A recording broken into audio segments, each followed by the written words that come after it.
porque está Oleg Yasinski, él es periodista independiente ucraniano, pero está en este momento en Moscú, ¿no? Porque hablamos mucho de lo que sucede en Ucrania, pero claro, la pregunta es, ¿qué está pasando allá, no? Primero, ¿cómo lo están viviendo en el día a día los rusos, no? Gracias, Oleg, por este contacto. Sabemos que es muy tarde allá, así que gracias.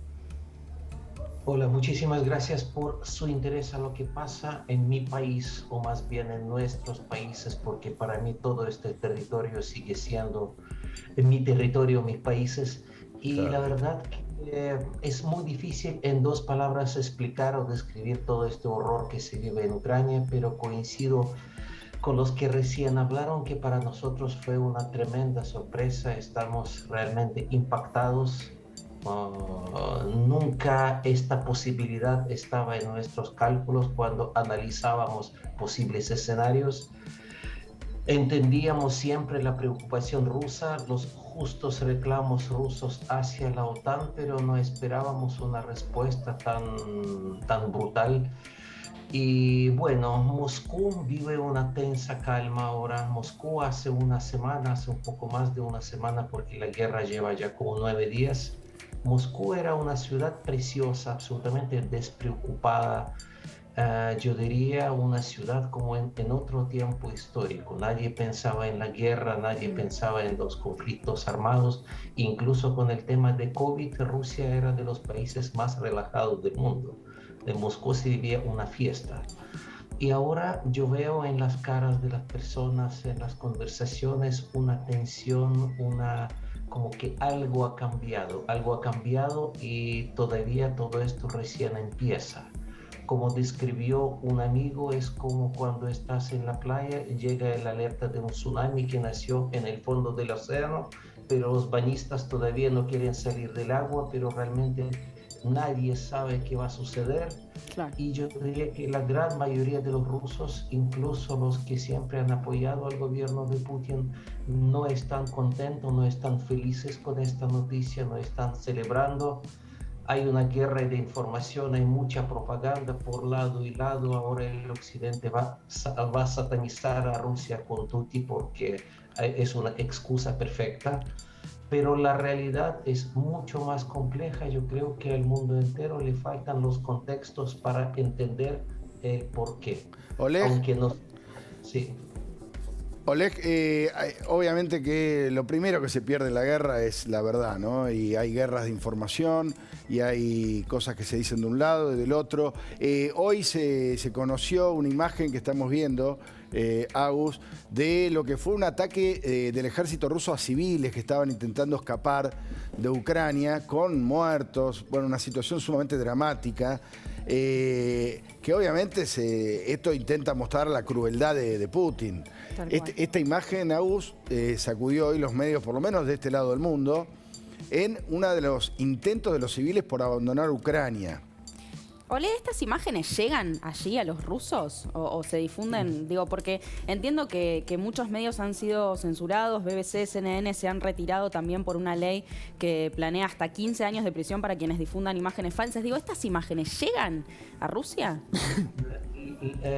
No, a la televisión rusa estas imágenes no llegan, obviamente, como igual las imágenes rusas no llegan Claro. a los de televisión occidentales, porque Claro. es una guerra informativa.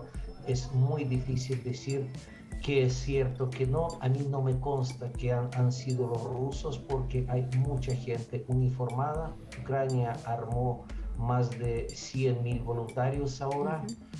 Y ahora se está esperando la llegada de 16.000 de voluntarios que quieren participar en la guerra de Ucrania. Podemos imaginar también todo tipo de mercenarios, paramilitares que buscan este tipo de situaciones para defender las causas justas o para cobrar sus sueldos. La situación es bastante caótica. Yo siento que en esta guerra no hay buenos. Es una gran tragedia del pueblo ucraniano, también del pueblo ruso. Sí, Oleg, estamos viendo imágenes de familias llevando a los chicos en andas, en hombros, con los bolsos, con los recuerdos, con todo lo que pueden llevarse encima, alcanzados luego por metrallas. Ahí están, miren, estamos viendo en este momento cadáveres cubiertos por lonas, llevando a los bebés en los cochecitos. Son imágenes desoladoras. Pero claro, de buscar responsables directos obviamente va a ser difícil. Sí, responsables políticos y militares, Diego. Sí, yo creo que acá, más que las explicaciones, que es un hecho histórico. A ver, Oleg, ya volvemos con vos. Estamos acá con Diego Velar. ¿Qué decías, Diego? Más ya volvemos allá con Oleg. de las explicaciones, que es un debate histórico que se seguirá por décadas probablemente, hay datos fácticos. Uno, las imágenes, lo que estamos viendo de destrucción, de refugiados ya 1,5 millones. Un dato muy importante, que es Ucrania es una vieja nación con un nuevo Estado, tiene 30 años como república independiente, pero tuvo una última elección donde el presidente Zelensky fue elegido por el 73% de los votos, o sea... Que es un pro-OTAN y no pro-Rusia. Claro, pero es una elección popular, sí. Al mismo tiempo hay 8 años que no estuvieron, durante los últimos 8 años no estuvimos viendo una práctica guerra civil dentro de Ucrania, con más de 15.000 muertos. Hay mucha historia. Ahora, la realidad es que creo que al menos en el mundo occidental no hay ninguna duda que la República de Ucrania tiene derecho a elegir su destino. Sí, esto es un dato claro. Tiene un régimen democrático, ha tenido una elección con un resultado y un gobierno que tiene suficiente consenso, yo diría un alto consenso como para decidir su destino, y esto es una invasión en el mejor estilo de lo que fue la invasión de la Unión Soviética en Hungría en 1956 o en 1968 en Checoslovaquia, con mucho menos, yo diría, más violenta que estas invasiones del 56 o del 68. Esto no se justifica hoy de ninguna forma. Uno puede hacer todo la historia hacia atrás. Esto es barbarie, es una cosa del siglo XX, no del siglo XXI, y ha tenido esta reacción que todos vemos. Seguro, Oleg. Sabemos que también en Rusia ha habido distintas protestas, hasta donde entiendo ya hay más de 8.000 detenidos desde el inicio de la guerra por protestar en Rusia contra esta invasión. Contanos más de lo que sucedió ayer. Entiendo que en San Petersburgo, por ejemplo, hubo distintas marchas también. Yo sé que el día principal de las marchas fue hoy. Hay diferentes cifras porque el gobierno ruso habla de cerca de 4.500 detenidos, los medios alternativos hablan de más de 10.000. Es muy difícil en estas condiciones saber la verdad, pero está claro que muchos rusos están descontentos porque hay muchísimos ucranianos aquí, hay muchas familias mezcladas, hay muchísima cercanía histórica. Para muchos esto es un solo pueblo, para las nuevas generaciones no, pero para los que vivimos en la Unión Soviética, para que acordamos, no sé, otro país, otra historia, para nosotros mentalmente, internamente es muy difícil dividir los territorios. Oleg, muy interesante este enfoque. Vos sabés que los medios occidentales hablan de una resistencia, de las protestas contra Putin. Hoy ahora le podemos mostrar a Oleg y compartir con todos este artículo de La Nación, donde se habla de la protesta a la que hacía referencia Agustina en San Petersburgo contra la guerra, mientras crece la ofensiva de Putin.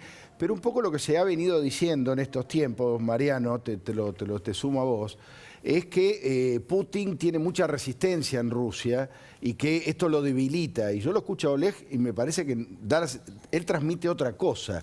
¿Está debilitado Putin por estas resistencias que vemos nosotros o no? Es difícil de saber porque, como ustedes saben, una encuesta nunca es perfecta y menos en un país cerrado. Ahora, aún así, hay, por ejemplo, un organismo que mide, que se llama el Levada Center, que tiene algún grado de credibilidad y sobre todo si se compara contra sí mismo.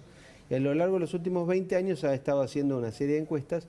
Putin fue auténticamente muy popular. ¿Por qué? Porque Putin reconstruyó el poder de un país que hace 30 años vivió un cambio de estatus internacional y que atravesó una década muy dura, que fue la década del 90, cuando ese país de pronto perdió la mitad de su territorio, gran parte de su población. Un país humillado. Un país al que los rusos entienden que las consecuencias de la Guerra Fría son equivalentes a las que se le aplicaron a Alemania en el Pacto de Versalles. Bueno. Eso no justifica la actuación, pero es lo que permite entender el comportamiento internacional de ese Estado. Ahora, esta guerra seguramente es impopular en Rusia, o al menos en gran parte de la población rusa, porque la realidad es que gracias a la alza del precio del petróleo y a una relativa modernización, pero algo de modernización, en Rusia surgió una clase media en los últimos 20 años. Claro. Y esa clase media también tiene un parámetro de intentar tener una cercanía a Europa. No nos olvidemos que Rusia es un país que históricamente tiene una mirada eslava y una mirada europea, y la población que vive en San Petersburgo, en Moscú, tiene una vocación de, no sé si de pertenecer a Europa, pero al menos de alcanzar un grado de desarrollo y de un grado civilizatorio más avanzado. Por eso estas protestas son muy importantes, no son las primeras, en el 2011 hubo protestas muy importantes, y bueno... Sí, pero no hay que creer que todos los rusos piensan así. No todos los rusos. Ahora es difícil determinar, las encuestas en la Argentina, imagínate. Imagínate en Rusia. Oleg, antes de despedirte, la pregunta clave, ¿no? ¿Putin pensaba que esta iba a ser una guerra relámpago, que iba a encontrar tal vez menos defensa por parte de Ucrania, que iba a tener una efectividad más rápida o no? Hay muchas especulaciones, es extremadamente difícil decir qué es lo que pensaba Putin, pero muchos pensábamos primero que esto jamás iba a suceder, y si es que sucedía era una cuestión de pocos días, porque Rusia es un país rico realmente. Yo diría que el nivel de la vida en Rusia en los últimos 15, 20 años se ha mejorado muchísimo. Los rusos se sienten parte del primer mundo, y sobre todo en las ciudades grandes como Moscú, San Petersburgo, se vive como en Europa, incluso mejor que en Europa por el tema de seguridad, del arte gratis y todo. O sea, realmente muy buena calidad de vida. Y Ucrania por los últimos gobiernos fue convertido en un país tercermundista. Yo, para explicar, en Latinoamérica comparaba a Ucrania con Colombia porque estaba realmente gobernada por la OTAN o desde la embajada norteamericana, y no fue construido prácticamente nada, con bastante pobreza y con bastante, a pesar de la fachada democrática, igual había muy poca libertad de expresión y cada vez más persecución de los oponentes, que los acusaban de ser agentes de Kremlin. Yo estuve en Ucrania hace un mes y medio y realmente ya son dos mundos diferentes. Claro. Y a pesar de esto, hay bastante más resistencia que se esperaba, porque los ucranianos ahora se unen en torno de un gobierno que fue absolutamente despreciable por ellos hace un par de semanas. Oleg, te agradecemos mucho el contacto, porque es muy enriquecedor escucharte y ver otra mirada de las cosas, así que sos muy amable, te volveremos a molestar. Gracias. Gracias. Es compleja la realidad, más allá de que esto no se explica